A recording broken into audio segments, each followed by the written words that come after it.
വീണ് കിട്ടിയ 10,000 രൂപ ഉടമയെ കണ്ടെത്തി തിരിച്ചേൽപ്പിച്ച് കഥാകൃത്ത് Jagadal Kumar. Basith wedding mall, Basith arcade, Poongottukulam, Tirur. തവനൂരിലെ മരണവീട്ടിലേക്ക് പോകുന്ന സമയത്താണ് പുഴമ്പ്രം സ്വദേശി ജഗദൽ കുമാറിന് 10,000 രൂപ അടങ്ങിയ പണക്കെട്ട് കിട്ടിയത്. പണം തന്റെ കൈവശം വെച്ച് മരണാനന്തര ചടങ്ങുകൾ കഴിഞ്ഞതിനു ശേഷം മരണവീട്ടിൽ വന്ന ബന്ധുക്കളോട് അന്വേഷിച്ചു. പെട്ടെന്ന് ആളെ കണ്ടെത്താൻ കഴിഞ്ഞില്ലെങ്കിലും 2 ദിവസത്തിനു ശേഷം ഉടമയെ കണ്ടെത്തുകയായിരുന്നു.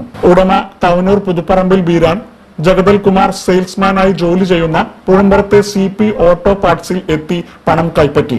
20 വർഷത്തോളം ഒമാനിൽ ജോലി ചെയ്യുന്ന സമയത്ത് ഒരിക്കൽ 500 റിയാൽ, ഏകദേശം 1.5 ലക്ഷം ഇന്ത്യൻ രൂപ ജഗദൽ കുമാറിന് വീണുകിട്ടിയിരുന്നു. അതും അവിടത്തെ സ്വദേശിയെ കണ്ടെത്തി തിരിച്ചേൽപ്പിച്ച മാതൃക ഇയാൾക്ക് പിന്നിലുണ്ട്.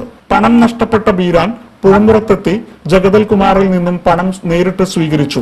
ഉടമയെ തിരിച്ചറിയുന്നതിന് സഹായിയായ വാർഡ് കൗൺസിലറും പൊന്നാനി മുനിസിപ്പാലിറ്റിയുടെ വൈസ് ചെയർമാനുമായ CP സക്കീറിന്റെ സാന്നിധ്യത്തിലാണ് പണം കൈമാറിയത്.